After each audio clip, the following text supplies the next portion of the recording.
Okay. Hello, everyone. Okay. Welcome to the Habura. Today, we have part two of our series in collaboration with the S&P Sephardi community. In part one, we had Rabbi Naftali Halev on the Jews of Turkey. Today, we have Dr. Eliezer Papo on the 1492 Spanish expulsion and the creation of virtual Sepharad. About our speaker, Dr. Eliezer Papo is a senior lecturer at Ben Gurion University, specializing in Sephardic literatures. He has chaired the Moshe David Garon Center for Ladino Culture since 2016, served on the Center for the Study of European Politics and Society since 2017, and joined the Council of the National Authority for Ladino Culture in 2015. 2018, he became the president of Sepharad and extended his roles to the Israeli National Academy for Ladino and the Spanish Royal Academy in 2020. Dr. Papo authored an award-winning book and numerous articles and fiction works in several languages. It is an honor to have you with us, Doctor, and thank you all for joining us live, and for all those who are going to be listening after. The floor is yours. Thank you. Thank you for this introduction. And let me share the screen so we can, yes. Okay. So as you heard from Avi, the subject of our discussion tonight is the 1492 expulsion and the creation of virtual Sepharad. So as we are starting, I would like to underline the fact that Iberian Jewish culture, unlike post-expulsion Sephardic culture, was not a Mediterranean culture. Most of the Jews who lived in the Iberian Peninsula were continental, just like the Jews of most of the Jews of Africa, and just like most of the Jews of Europe, very continental community. So when we look at the map, which shows the medieval Jewish communities prior to expulsion, you see how many of them are actually continental communities. And some of them seem to be near the sea, but that's only because this map is so small. Once you make it bigger, then you see that even communities such as León or even Oviedo, certainly Ribadavia and so on, were not on the seaside, right? Here you have other medieval communities, Estella, Calahorra, Tudela, Tarazona. They are all, some of them were near the sea, like Tortosa or Palma de Mallorca. But most of the Jews were actually traditional continental population. This will all change. Okay, so here, for example, you see the Besalú and Girona. Neither of them is close to the sea. Or Segovia, obviously, Toledo, Avila, Plasencia, and so on, Sevilla. Now this will change. With the expulsion, the most of the expulsees will establish their new home around the Mediterranean Sea and also around the Atlantic Ocean. And basically, we can claim with certainty that whoever was 3 days or more remoted from the sea has lost eventually his Sephardic identity. He became either Mustarabi or Ashkenazi or anything else. Now, those Jews who settled around the Mediterranean basin, right, whether it's in Northern Africa or it's in the Middle East or in Ottoman Balkans, in Greece, in Asia Minor, or even in Catholic countries such as Pope's Italy and so on, they actually created a thalassocracy. Thalassocracy, just like Venetia. So virtual Sepharad, the Sepharad which was created after the expulsion from actual Sepharad, was actually a very sea-oriented, a very Mediterranean, a very trans-Mediterranean and transatlantic, if you wish. And the Jews were crossing the sea from all the sides all the time. So you could see how the rabbis, I'll show you, for example, right. So this is main thesis, that virtual Sepharad had 4 or 3 cornerstones, which are 4: the sea, the law, the liturgy, and the language. Why do I say the 3 cornerstones, which are 4, and not 4 cornerstones? Because the language is not shared by all the Jews of the Ottoman Empire, even though there was a fusion between the Sephardim and the Romaniotti, and to a certain extent between Sephardim and Mustarabim. So basically, the linguistic unification was something typical of Sephardim only, the people who created the new language called Ladino. It's never existed before in Spain. The Jews in Spain didn't speak Ladino, but we'll get to it. So these are the four cornerstones, and now I'm speaking about the C, virtual Sepharad as thalassocracy. And this is the old world, and my presentation will concentrate mostly on it, but just to be sure that we are not forgetting the Western Sephardim. Also, I'll show you to what extent their community is also transatlantic, I shall say. So we see the community of Amsterdam, right, which is on the sea, and we see on one side Amsterdam, and on the other side London. And London is not exactly on the sea, but we are river you can actually get from London to the sea. And Hamburg, if you use Elba, you get to the sea, right? This is Hamburg.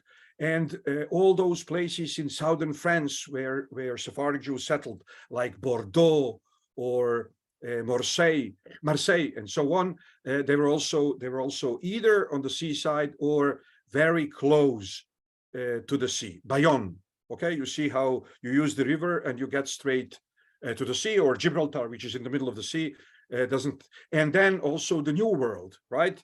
The New Amsterdam, which is today called New York for whatever reasons.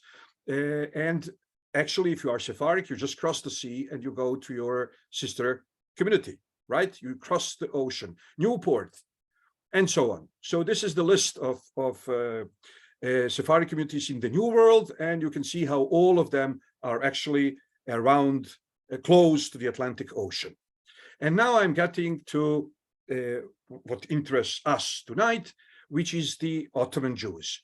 So now I'm getting to the second cornerstone of virtual Sepharad, and that's the law. Halachical unification. Rabbi Yaakov Berav actually was the first person to recognize the problematics of the Sephardic Jews being dispersed all over North Africa, Middle East, Asia Minor, and the Balkans, because while the Jews were in Spain, they could retain the mythos of Sephardic Jews or Jews of Spain being a single group. And they could also retain the mythos of all the Jews being a single group.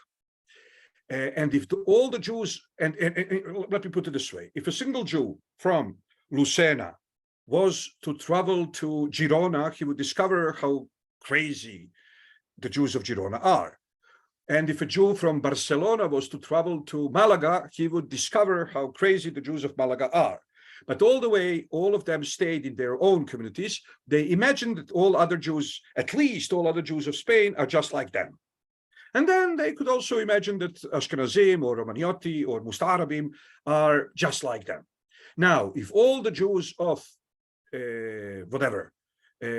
Malaga, or if all the Jews of Granada were to move to Salonika, and all the Jews of Besalú to move to Istanbul, and all the Jews of, give me another city, of Sevilla or Segovia were to move to Bursa, they could proceed with that mythos.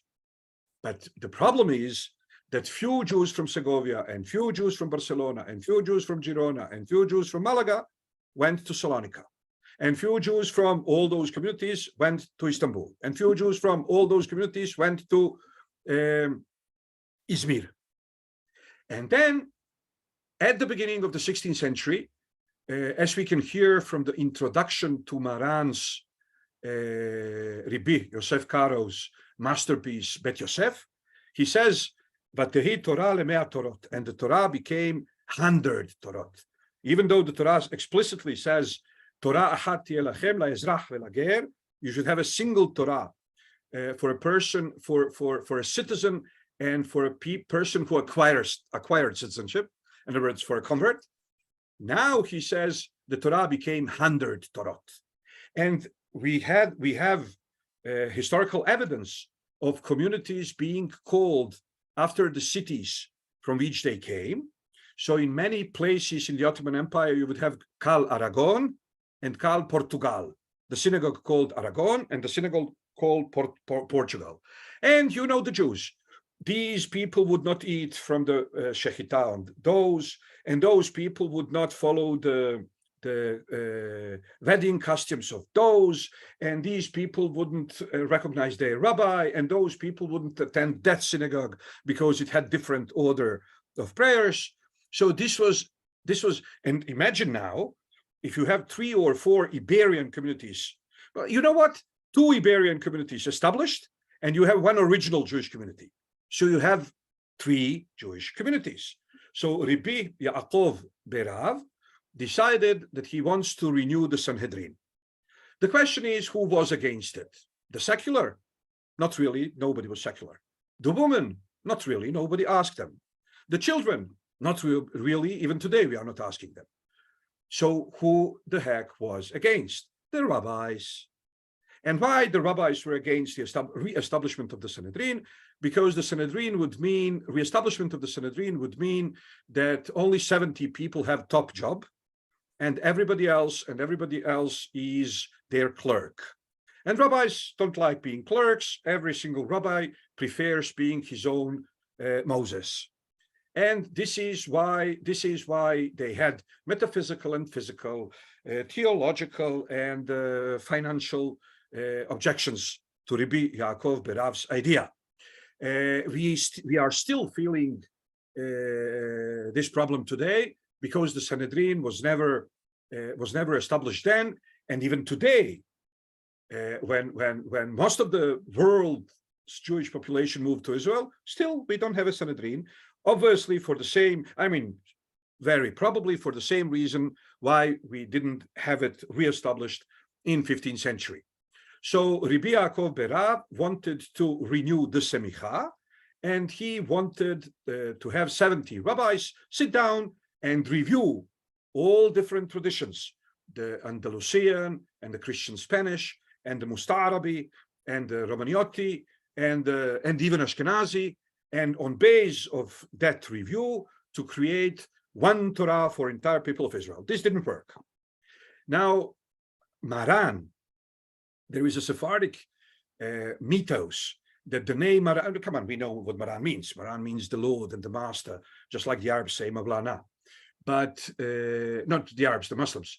But in Sephardic national imagination, Maran means Me'atayim Rabbanim Nismach.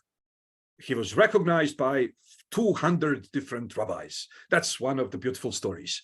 Okay, and it's not based, it's just that Maran doesn't mean that, but yes, he was recognized by 200 rabbis, however incredible it is. But how did this happen? Well, Maran recognized that the attempt of his teacher, Rabbi Yaakov Berav, didn't work, didn't succeed, so he was thinking in Avkat Rochel, the responsa that he has authored, he says that Rambam is Mara De'atra of the entire Mushrik, of the entire East. He recognizes Rambam as Mara De'atra of the land of Israel, of Greater Syria, right? So his first idea was that he should add critical apparatus to Mishneh Torah. Why? Because just like many others before him, he believed that rabbinical elite did not change a reality when they proclaimed that the reason why Rambam was not accepted, why Mishneh Torah was not accepted, is that he didn't discover his sources. That's what the rabbinical elite said. The rabbinical elite said, oh, such a pity, but if he had sources, we would consider it.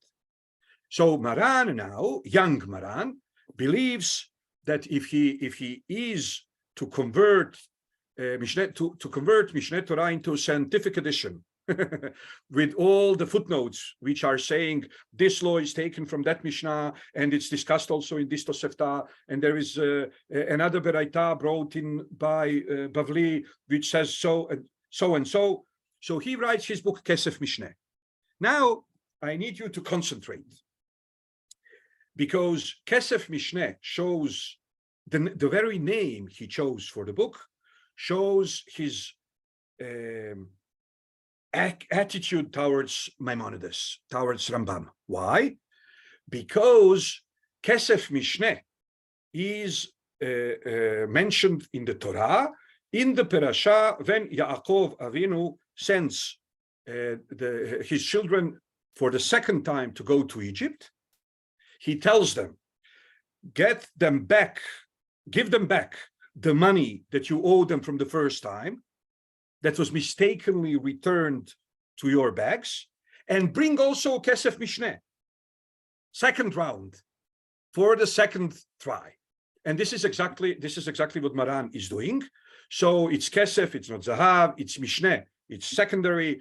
Mishneh Torah is important. Kesef Mishneh is only the mean, the vehicle, the instrument.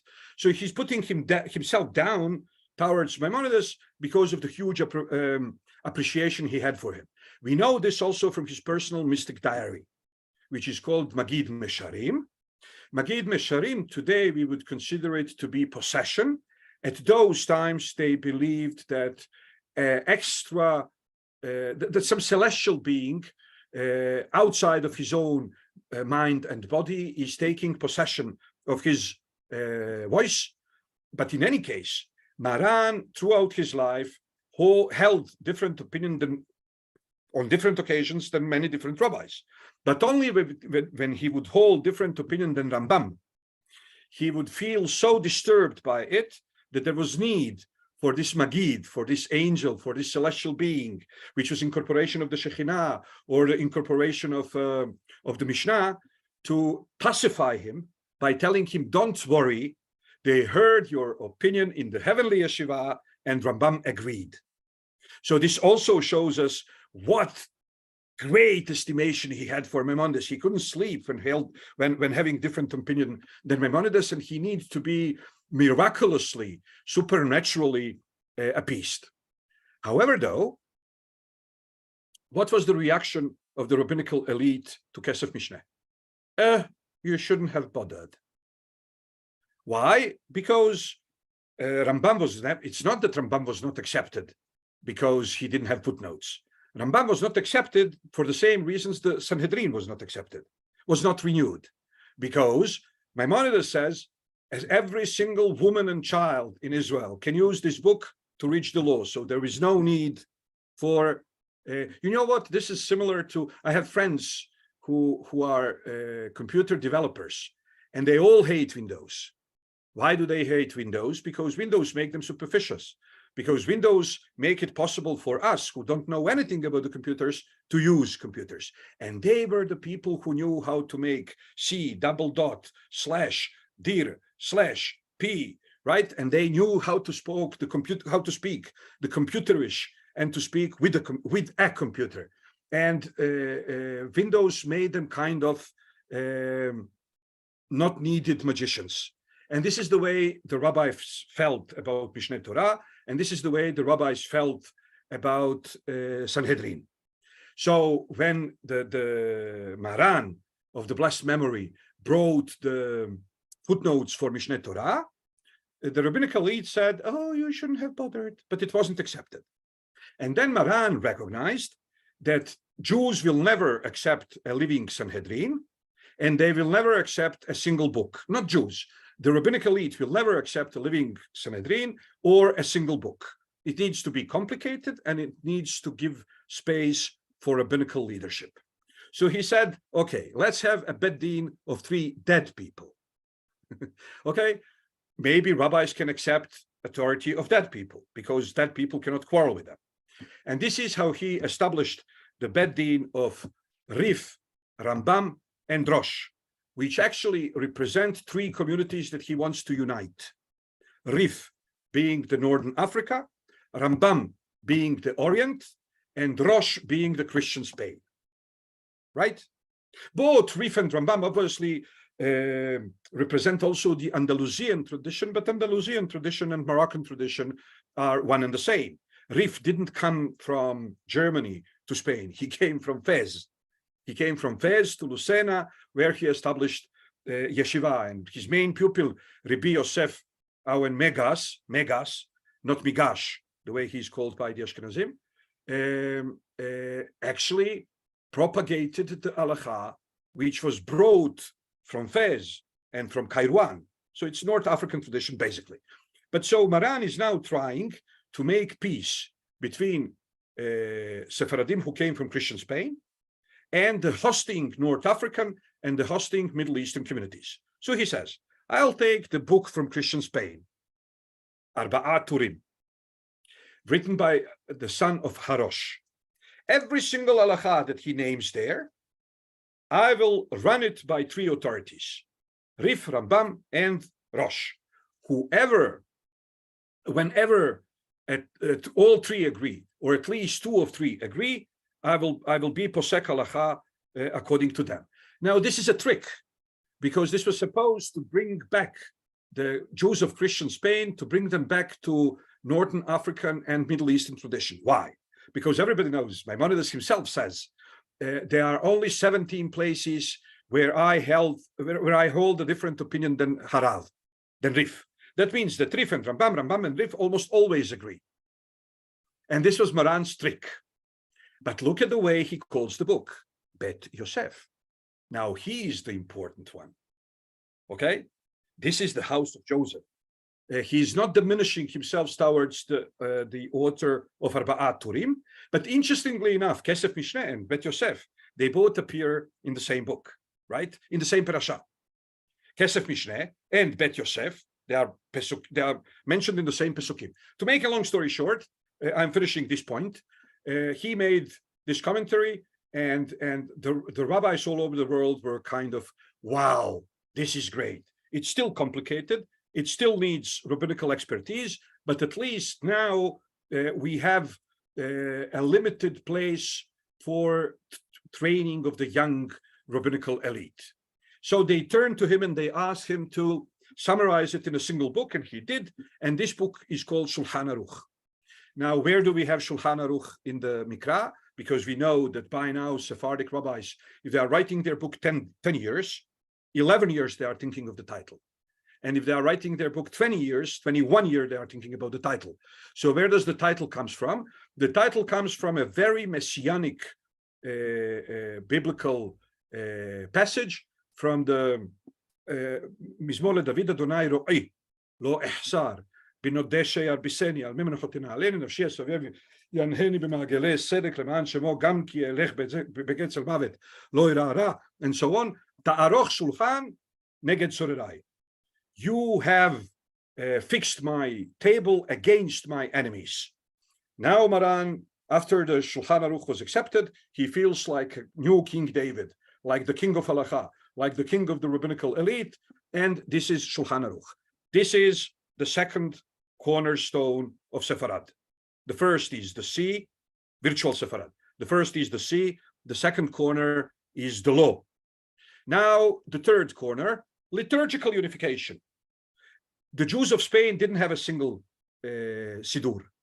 And the Jews of Catalonia had their own thing, and the Jews of Aragon their own thing, and the Jews of Granada their own thing, and so on. But with the birth of Kabbalah, and with the impact that the Kabbalah of Safed had upon all Jewish communities, it turned to be that in 16th century, everybody accepted the same Nusach Tefillah, even the Ashkenazim. So today you have Sephardic or Edot HaMizrach Nusach Tefillah, then you have Sfard. What is Sfard? Oh, Sfard is Ashkenazim who pray like Sephardim. And overwhelming majority of Ashkenazim are praying Sephardic liturgical tradition.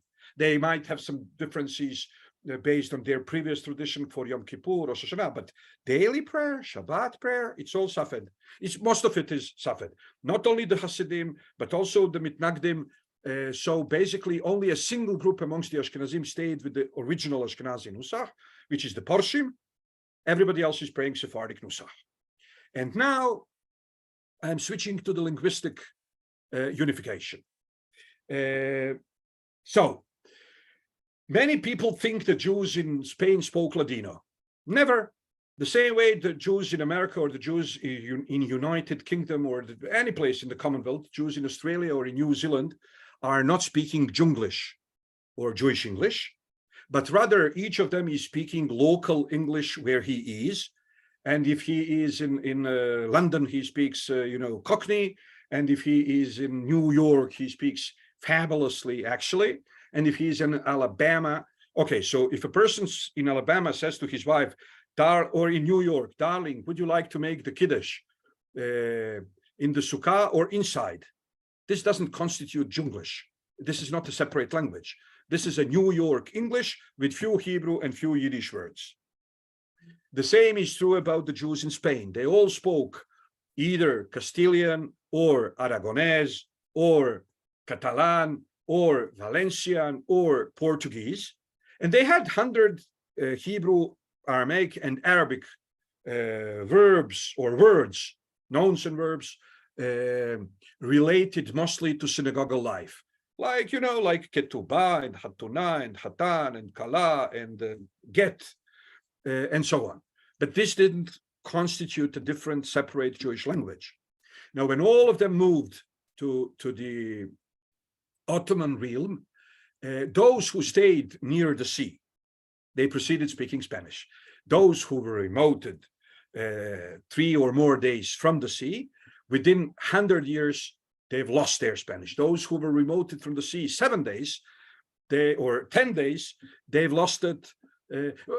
No, the other way around. For example, if you go to Marrakesh in Morocco, you have a synagogue called Al-Azma, which means Gerush, expulsion.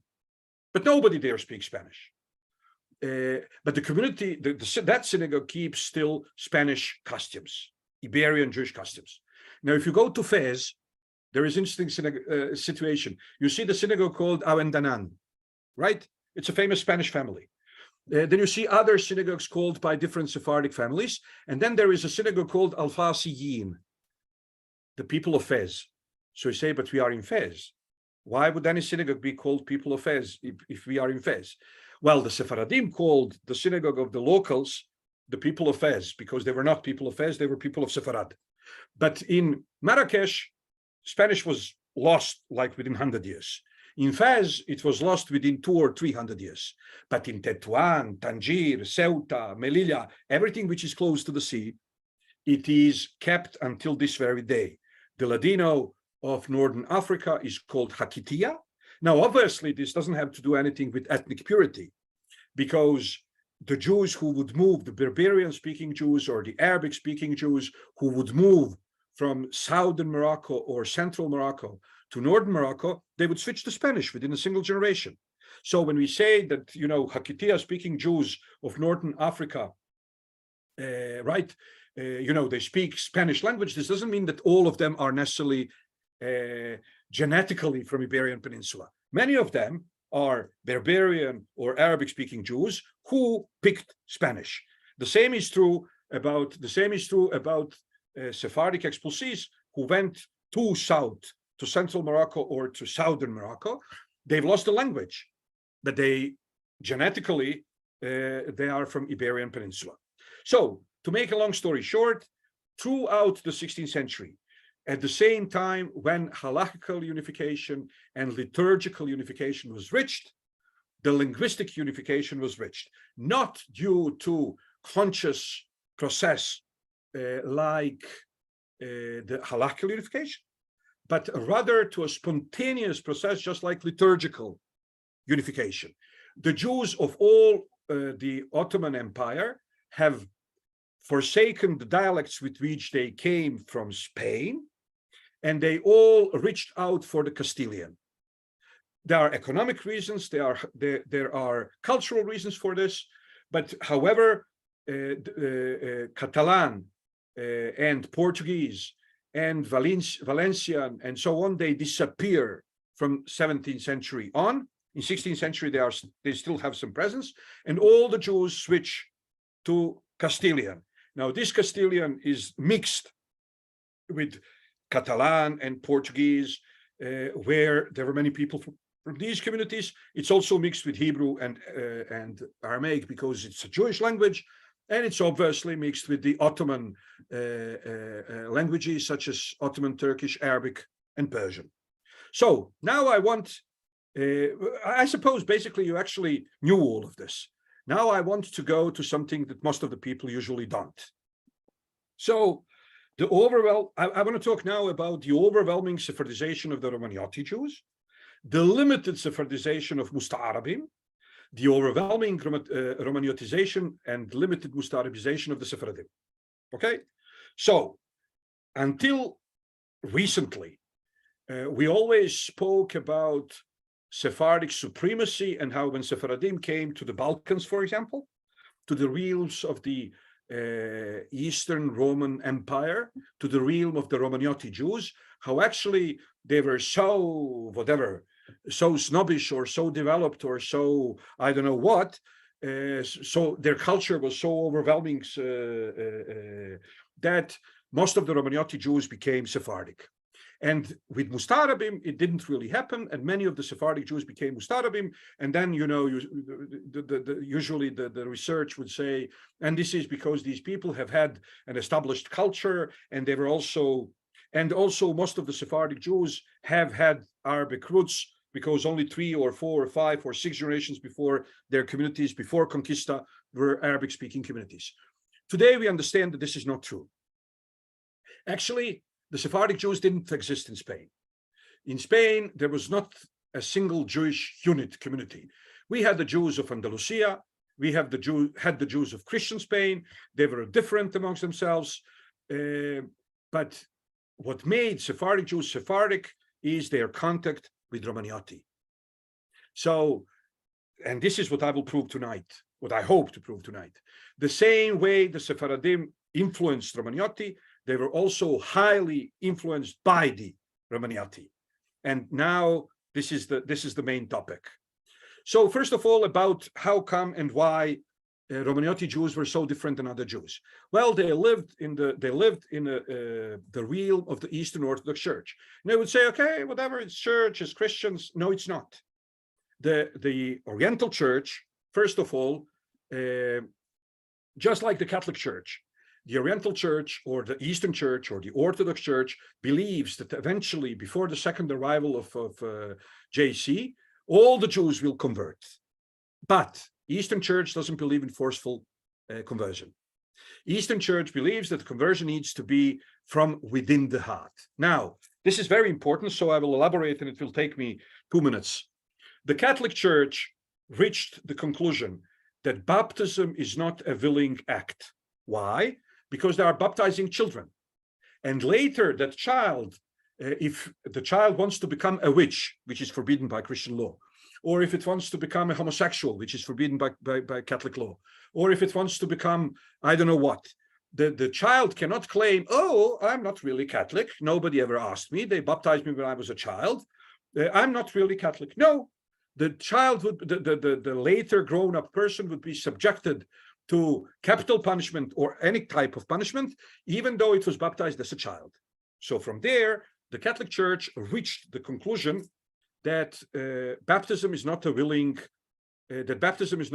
act. Why is this relevant for the Jews?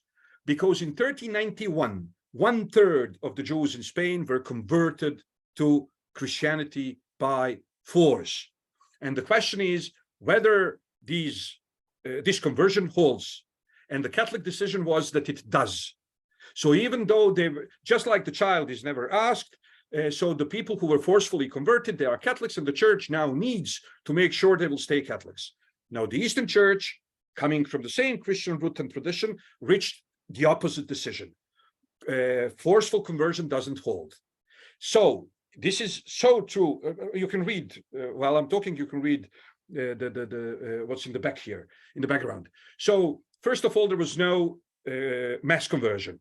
Second, if the kings would do mass conversion, after the king dies or is removed from power or whatever, the church would not ask the Jews to return to Judaism, because the church didn't want half-hearted Christians. And then, even bigger than that, when individual Jews would convert, the church would check why they are converting. And then if individual Jews, for whatever reasons, return to their Judaism, the church would only excommunicate them, but it would never impose Christianity on them. So no inquisition, no mass conversions. If there are mass conversions, they are done by the secular power. The church doesn't recognize them. It allows the Jews to return. And even in cases of individual conversions, the Jews are not only allowed, but expected to go back to their flock if they were disappointed with Christianity. All of this without being executed, maltreated, and so on. So this approach of the church created a different Judaism, right? The Judaism of the Catholic Protestant realm the Judaism of Catholic realm is one Judaism, and the Judaism of the realm of Orthodox Church is another. So no compulsion in religious matters, no forced individual or mass conversions, no inquisition, no compulsory staying in faith. I will send Avi these books so you can read them if you want. Jews and other minorities in Byzantium, and so on. So there is no need for us to dwell now on these passages, which you can read later, being the fact that I will be sending also the PPP, the PowerPoint presentation, so you can just read it. But the most important thing for me is the fact that even though the Greece is the cradle of philosophy, the Greek Jews didn't deal with philosophy, right? The Greek Jews didn't deal with philosophy. This is extremely important. So what do we know? What do we know about Greek Jewry? I will show you in a minute.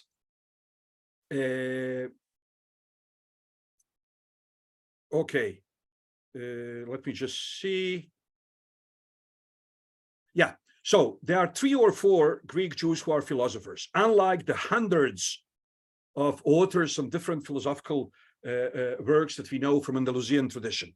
So there is Rabbi Moshe Kilti, who was a pupil of the renowned Rabbi David Pardoleone, right? So he was Italian. The only other 2 philosophical authors mentioned by him in Greece are Shemaria Ikriti, Elia ben Eliezer, the philosopher of Candia. Then also there is Yuda ibn Mosconi, right? 3 or 4 people dealing with philosophy. Now, something big. Usually people talk about the Sepharad of 3 cultures, Spain of 3 cultures. That's BS. There was never such a thing as Spain of 3 cultures. There was always Spain of 6 cultures. Why?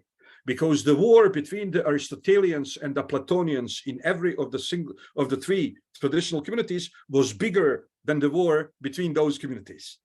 In other words, the Platonians amongst the Jews would make a pact with the Platonians amongst the Catholics against the Maimonideans or Aristotelians amongst the Jews. So there was never such a thing as, Catholic Spain, Muslim Spain, and Jewish Spain. No, there is Jewish Aristotelian / Maimonidean Spain versus Jewish Platonian and Neo-Platonian Spain. There is Catholic Aristotelian and Catholic Neo-Platonian, but most of the Catholics were Neo-Platonian anyways.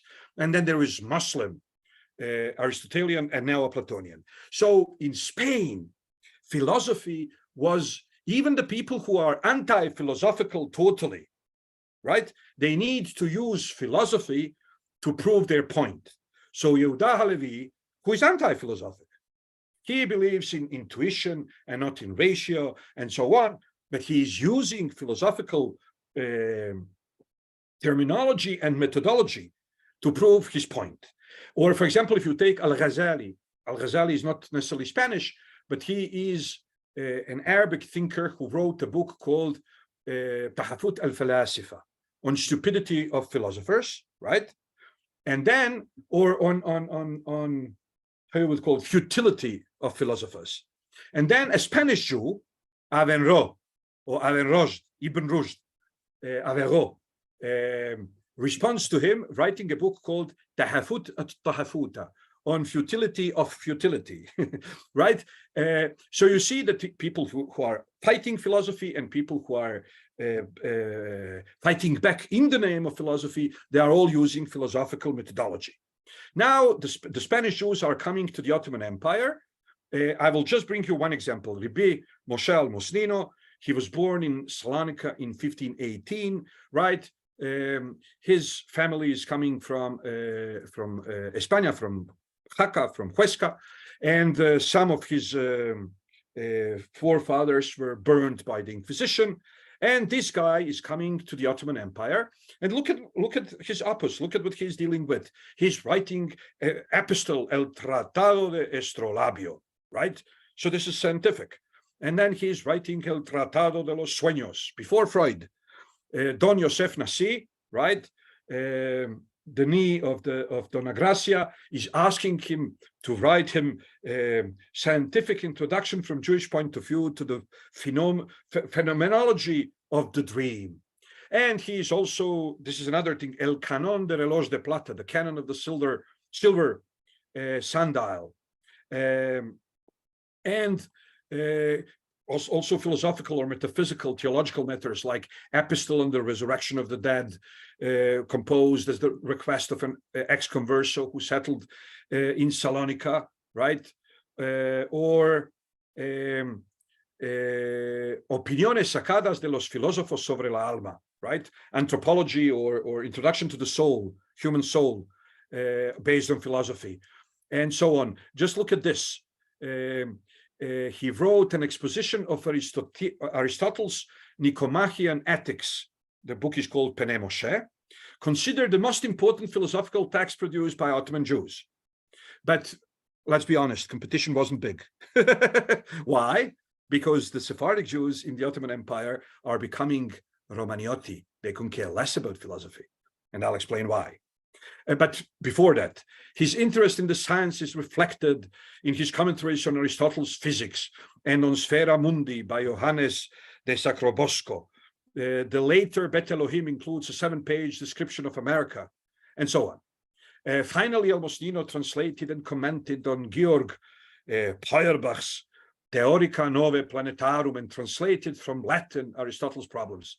Okay, so this is Sephardic Chacham from the early 16th century. In 17th century, there is nobody like him. In 18th century, there is nobody like him. In 19th century, there is nobody like him. So why? And this is my claim. Who needs philosophy if its main purpose is to convince oneself when nobody around seems to care about your beliefs? When the Sephardic Jews came to the Romaniotti realm, the Romaniotti Jews were known for 3 things. Iyun Tefillah, in other words, using tefillah as mystical vehicle for mystical, personal, individual, and communitarian experience. They were known for midrash, they were known for mikra, they were known for piyut, but they were not known for Talmud study, and they were not known for philosophical study. And this is exactly what Sephardim will become like. And this is crazy. This is unbelievable that until recently, nobody saw this. So if we are talking about bye-bye philosophy, we can say that it's 1-0 for the Romaniotti. The Romaniotti are leading now because the Sephardim are following them and forsaking the philosophy. But then many of the Romaniotti converted to Judeo-Spanish throughout the 16th century. Only few enclaves stayed Greek-speaking. Most of the Romaniotti converted to Ladino, so it's again 1-1. But then now Sephardim are leading because they made the Romaniotti halachocentric. Romaniotti were never halachocentric. They were very punctual about halacha, but they were not into codification. Now Sephardim, whatever they do, it's always codification. So they come and Romaniotti now accept the Shulchan Aruch and this Sephardic halachocentrism. So it's 2-1 for Sephardim. But the rabbinic fashion, the Sephardim are coming from Christian Spain. So look at this. This is a Romaniotti rabbi, and he has Kalimavki. That's a Romaniotti rabbinical hat, right? And this is Sephardic Chacham from Zemun, originally from Sarajevo, the person who envisioned the Zionism and the state, Rabbi Yehuda Alkalai, and you see him wearing the Romaniotti attire. He has, I will elaborate. Oh, here is another rabbi from Nish. Again, you see the Romaniotti attire, and this attire is obviously shared with the Orthodox Church. Because the Romaniotti Chachamim were wearing Kalimavki, the hat, and the robe, it's called mantia or jubeh, and you see how Sephardic Chachamim took it over, right? Now Being different, Islamic touch. What does that mean? You can see now the very similar hat, like Kalim of Ki, but Sephardic rabbis in those parts of the Ottoman Empire where the Muslims were majority, they would add a saruk, right, around the Kalim of Ki. So the Kalim of Ki is Orthodox priest and Romaniotti rabbi headgear, and the Sephardic rabbis would just add to it, okay, just like you can see here, right? And you can see here, but also later they would switch just to plain Turkish fez, plain Ottoman fez. Okay, now being different, Romaniotti Chachamim, after the Sephardic Chachamim acquired Romaniotti attire, and in those places where Orthodox Christians were majority, there was no apparent visual difference between Sephardic Chacham and Romaniotti Chacham. Romaniotti Chacham went even more Greek. So here you can see a Romaniotti Chacham, right, wearing, you see the thing that looks like the mapa of Sefer Torah, right, with the with Shenelu Chot Berit and the Aseret Diberot and Keter Torah and so on.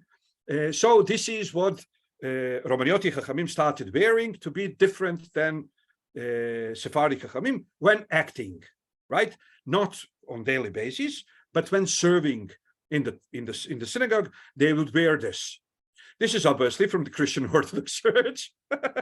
It's called epitrachilio or trachelos, right? And basically, trachelos is the neck, and epitrachilio is the neck cloth. And this is how they look in the Christian Orthodox Church. Okay, now another thing. You see this huge Magen David, which would be which the Romaniotti Chachamim used to wear, right? So it has either only Magen David or Magen David with Shenelu Chot Berit and Keter Torah. And here you have the present day chief rabbi of Greece with a similar thing. And here you have the rabbi of Volos, Moshe Pesach, with such a Magen David. And here you have an Orthodox priest. Now I will elaborate here. The same way the Romaniotti Chachamim used this thing to be different than Sephardic Chachamim, the Christian Orthodox priest used this to be different than Catholic priests. So a Catholic priest wears a cross. Now, the Orthodox priests didn't like the idea of being mixed with Catholic priests and being taken mistakenly for a Catholic priest. So they would wear, instead of the cross, they would wear the Holy Mary. It's called Panagia, which means the Pan Holy, the Pan Saint. Or they would wear both, the cross and the Panagia. But that's the difference between Orthodox and Catholic. So you can see how basically the Panagia, which Orthodox priests invented to be different than Catholic, made its way to Romaniotti Chachamim, becoming a Magen David, which looks just like Panagia. But then the Sephardic rabbis, at least in Turkey, didn't let them go too far. So they also invented their own Panagia, right, which has 2 tables of the law. And okay, so this is Chacham David Azeo, the chief rabbi of Turkey. And now we are moving to the last point, Turkification of Israel. Here you have Chacham Ovadia. When Chacham Ovadia became the chief rabbi, the Jewish community of Turkey brought him a present. And the present was the 2 tablets of the law. And here you see his son. And his son recently gave an interview and saying it's so beautiful. He said, I was invited to come to an interreligious, interfaith dialogue meeting. And I was thinking all these people will be coming with their crosses. I also have to put something against those crosses. And then I remembered that when my father was proclaimed chief rabbi of Israel, he got one beautiful present from the Jewish community of Turkey. So I went, I found it, and I had it with me, right? So to make a long story short, I want to summarize what I tried to present tonight. Unlike assumption of the research until recently, it's not that Romaniotti Jews were swallowed by the Sephardic Jews. No, there was a fusion of the 2 communities. and Sephardim have given up and given. Sephardim have given up and shared much, and Romaniotti have given up much and shared much. So basically, the Sephardic Jews of the Balkans, of the Asia Minor, and of the Middle East are not to be mixed with Andalusian Jews, because they were, you can make it for, you can say for better, you can say for worse, but they were actually made Sephardim. What we mean when we say Sephardim today, it's a fusion between mostly Iberian heritage, Romaniotti heritage, and Mustarabi heritage, right? So again, there is nothing racial about this, because if Ashkenazim were to live in the Iberian Peninsula, they would probably become Sephardim.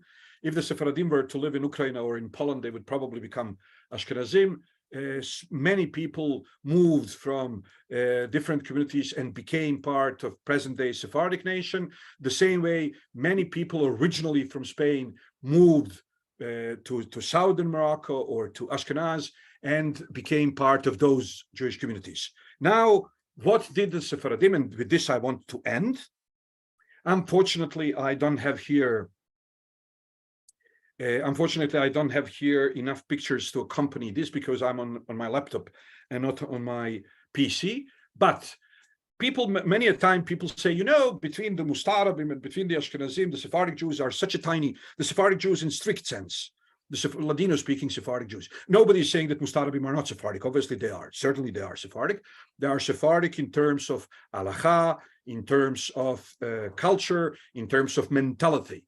But linguistically speaking, we can also speak about strict sense Sephardic Jews. So Sephardic Jews as a halachical community can be divided into two subgroups, the Ladino-speaking and the Arabic-speaking Sephardim.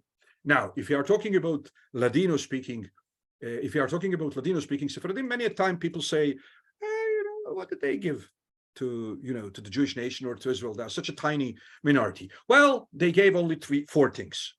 First of all, they gave base for the Zionist claim to the land of Israel, because they lived here. And when the Ottoman Empire was divided between its peoples, it was only logical that the Jews, and I really, really, really don't understand why Israeli Hasbara is such a dilettante and stupid project, that it's very easy to claim why we are here. How many percentages, how many Jews were in the Ottoman Empire? Okay, how much land should they get? Forget about Ashkenazim, forget about anybody else. The Ottoman Empire is now dissolving. Everybody is getting something. You can give the Jews Salonika, like Macedonia, if you want to follow demographical principles, or you can give them the land of Israel if you want to follow demographical and historical. But you need to give them something. They were part and parcel of the empire. So the Jews should, and the land of Israel, present land of Israel, is smaller than the Jewish percentage in the population. We should get it anyway. And this is what Israeli Hasbara should start with, but unfortunately it's Ashkenazocentric and incapable of concentrating on anything else but Poland. So another thing, so we gave the base for the claim that this land is ours. Second thing, we gave the language. Nobody here speaks, sorry, but nobody here speaks Ashkenazi, and nobody here speaks Mustarabi. Nobody speaks with ho, to, so, right? Israeli Hebrew is spoken the way the Sephardic Jews prayed. When I moved from Sarajevo, I just need to correct Israelis with Shevana, because they mispronounce Shevana, which we don't. But in the rest of it, they speak Hebrew just the way we prayed in Sarajevo. They also don't say he, like holiday inn, right? That's the Israeli way. Just the way we said in Sarajevo, you don't hear the he. So everybody here speaks the Sephardic Hebrew. Nobody speaks the Mustarabi Hebrew, and nobody speaks the the Ashkenazi Hebrew. Nobody says Shabbos and Sukkot, and nobody says Kadosh, Kadosh, Kadosh, Adonai Sevaot. Right? Okay. So that's only two things, the country and the language. Then we also gave the flag. How we gave the flag? Because Israeli flag is Sephardic talet. Ashkenazi talet was woolen, black and white. Most of the Musta'arabi taletot were woolen, black and white. The Sephardic, because the Sephardim lived around the Mediterranean basin, they were actually a link in the Silk Way, and they started. Many of the Sephardim dealt with textile and with silk, and once they could reach silk, cheap wholesale, like the Syrians say today in Brooklyn, they could buy silk wholesale. They used it also for the mitzvot. So the Sephardim were the first to put the chelet onto their silk white talet, which is flaggish. The Ashkenazi talet, right? The Ashkenazi talet is square, and when you put it, you put the other parts of it on your shoulders, and then the talet reaches until the end of your legs behind. The Sephardic talet is not square. Sephardic talet looks like a flag, right? And you put it only in front. So we gave the flag, and then the national emblem of Israel. Let me just bring something.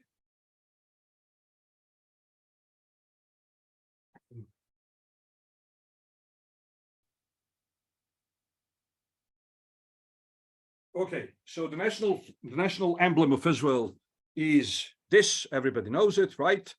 The two olive branches with the menorah, and it's not Menorah Hamikdash, it's Menorah Zechariah. In the prophet Zechariah, he specifically mentions two olive branches from which the oil is coming to the menorah. Now, this thing was first time represented in Jewish history in Lisbon Bible by a Sephardic miniaturist.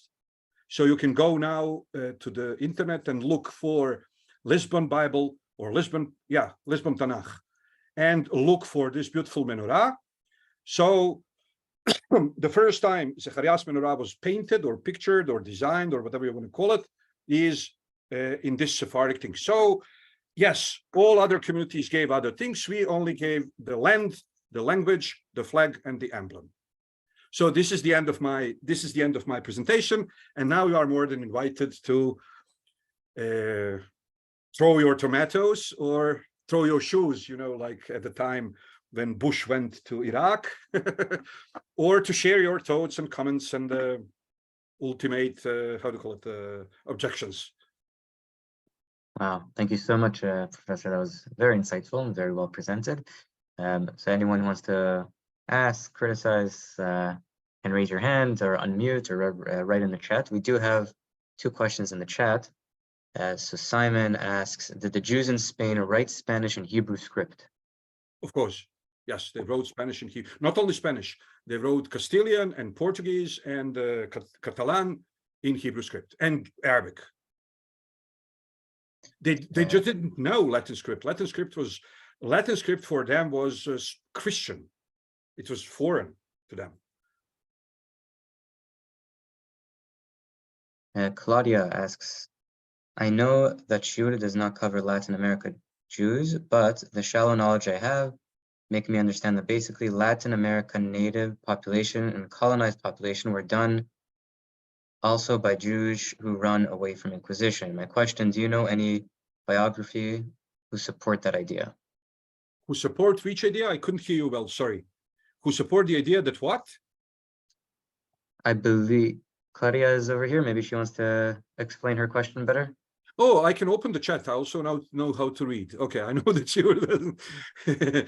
But the shallow knowledge I have make me understand that basically Latin American native population and colonized population were done also by Jews who ran away from Inquisition. Well, if Jews, I know that today there are some people in American Judaism who are claiming, that Sephardic Jews are treated like Latinos or whatever they are, and so on. But no, Sephardic Jews had their part also in slave trade. This was legal. This was what many people were doing, and Sephardic Jews were also part of it. They were never, I mean, if they played outside Christian, that's the way I understand your question. If they played on outside Christians, they might be part of the colonizing power. So they might be clandestine Jews posing as Christians, but this wouldn't last for very long, one generation or two, and then either they return to Jewish community or they assimilate. So there is nothing Jewish about this phenomena. There is a lot human. There is a lot human about this phenomenon, but there's nothing specifically Jewish. And I don't buy into the idea that the Sephardic Jews are not white and they were treated as non-white and so on. That's simply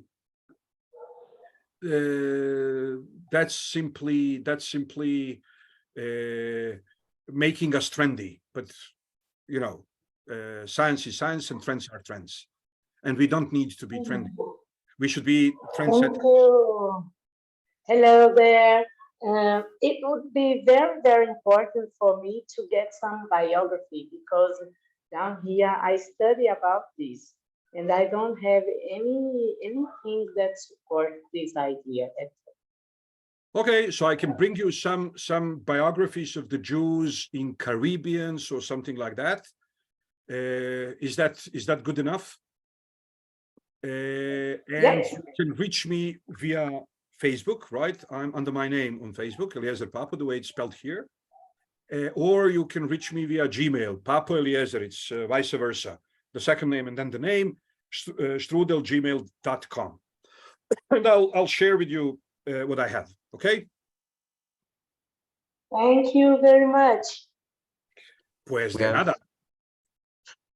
We have a question from Nicole. Can you elaborate a little more? What would have been the logical conclusion when dividing the Ottoman Empire? What would be the logical conclusion? Okay. If the Ottoman Empire is under a process of deconstruction, where every single millet, in other words, every single ethno-confessional community is receiving one proportion, one part of the ex-common empire, then the Jews are not more entitled or less entitled than anybody else in the empire. And if the Serbs are getting Serbia, and if the Bulgarians are getting Bulgaria, and if the Greeks are getting Greece, and and so on, then the Jews need to get something, because they live there. You need to give them some part of the land. And then you have to decide whether you follow exclusively demographic principle, and you say Salonika. 80% of the people in Salonika were Jewish. So Salonika, the port, and the Macedonia around it should become Jewish land. Or you could follow demographic and historical principle together and say there is Jewish presence in the Holy Land. No, it's not overwhelming like in Salonika, but it's obviously present, and it's their historical land. But we need to get part. We are Ottomans. We want our part of the Ottoman Empire, full stop. And we are entitled to it, just like anybody else. Nobody is more entitled than us. Nobody is less entitled than us. I hope I was more clear now. Can you elaborate more on? You mentioned earlier that the attempt by Beirav to reestablish the Sanhedrin, so it was sort of a response to seeing the crumbling of the expulsion. So them trying to maintain that mythos of unity. Where can we read more about that? Where do you see that? Oh well, first of all, there is a plenty of scientific articles on that. I mean, not plenty, but there are scientific articles on that. Some of them are in Hebrew, some of them are in English. In Hebrew, Professor Meir Benayahu wrote about Hidush Semicha. Meir Benayahu, a famous professor and researcher. And there are other people, but Benayahu is more than enough. He has monographic study about phenomena. So Benayahu is more than enough. And to push back a little bit, or not really to push back, but maybe to give more context of the sort of the issue that the Chachamim of Jerusalem had with the reestablishment of the Semicha, you mentioned, you sort of presented it as sort of them trying to maintain their political power, which might be true, but it's also, you're seeing this guy who's basing off a Dat Yachid of the Rambam, this theory that has no basis anywhere in the Talmud or anywhere in the Mishnah or anywhere in rabbinic literature except for the Rambam. So, it does give some more context to the issue other than just maintaining power. Okay, now I will elaborate and you will have to give me 3 minutes. A friend of mine who is a Maimonidean, and like sworn Maimonidean, he believes that Bet HaMikdash, not only the Bet HaMikdash will never fall from heaven, but if, God forbid, the Bet HaMikdash was to fall from heaven, we would need to remove it and to build another one, because we are not Yotzei Yadei Chovah with the Bet HaMikdash which comes from heaven. Why? Because there are mitzvot. How you are supposed to build Bet Mikdash. To what the thing is similar. Let's say you are you woke up at 6 in the morning and you are walking the street and all of a sudden heavenly made tefillin falls onto your head. Have you completed the mitzvah of tefillin? Obviously not. You can cherish it, you can care about it, you can love it, you can put it into a special place, but you cannot use it to complete the mitzvah because we need man-made tefillin, right? So this friend of mine, now look at this and you will love it because it's so Sephardic. So this friend of mine is quarreling with another Haredi Jew. And he tells him how the Jews are supposed to build a temple. And the guy says, no, God will build the temple. And he says, but if God builds the temple, we need to deconstruct it in order that we can construct the temple on the place of that was usurpated by the divine temple. And he says, this is a blasphemy. And then the guy thinks, and he comes with the pasuk, Mikedash Adonai konenu yadecha, right? It's Az Hashem Moshe Bnei Israel lecha mushra b'simcha rabba Mikedash Adonai konenu yadecha. Okay, so the temple of the Lord was prepared by your hands. And then a friend of mine looks at it in a very Sephardic way, and he says, oh, sorry, you are wrong. Mikedash Adonai konenu yadecha. Mikedash. There is a dat in the Kof, so it's not Mikdash, it's Mikedash. That's the single place in the Torah where Mikedash is written with Shevana, because it has Tasdid. It has the Dagesh Chazak in the middle of Kuf. So the guy says, what the heck is Mikedash? And Shlomo says, I don't have a clue. That's something that God will build. But I know what's Mikdash without dotting Kof, and that's something that we are supposed to build. So back to the thing.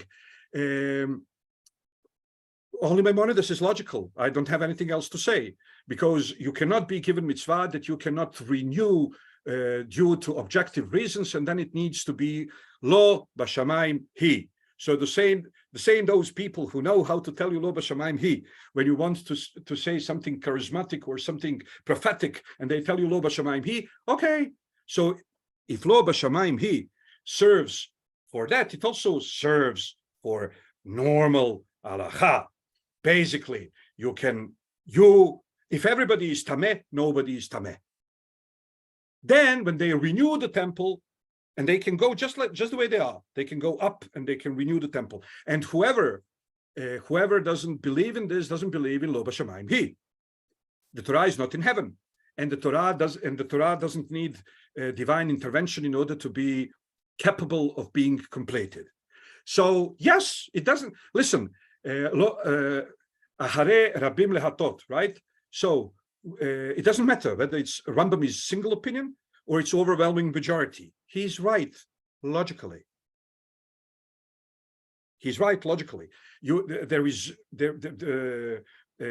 Nobody ever said that certain halachot can be done only after divine intervention. Lo b'shamayim hi.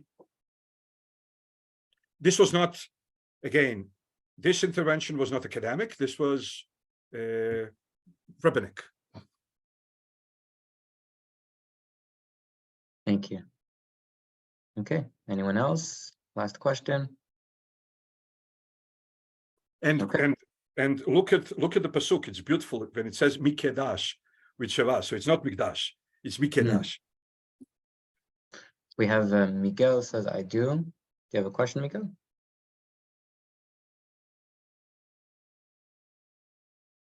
You have to unmute. Okay, so Miguel, maybe you can write to the professor on Facebook or an email for further discussion. Thank you so much, everyone, for joining us. Thank you so much, Professor, for being with us. It was an honor, very insightful. Hopefully we'll have you again. And Laila Tov, everyone. Laila Tov, the honor is mine.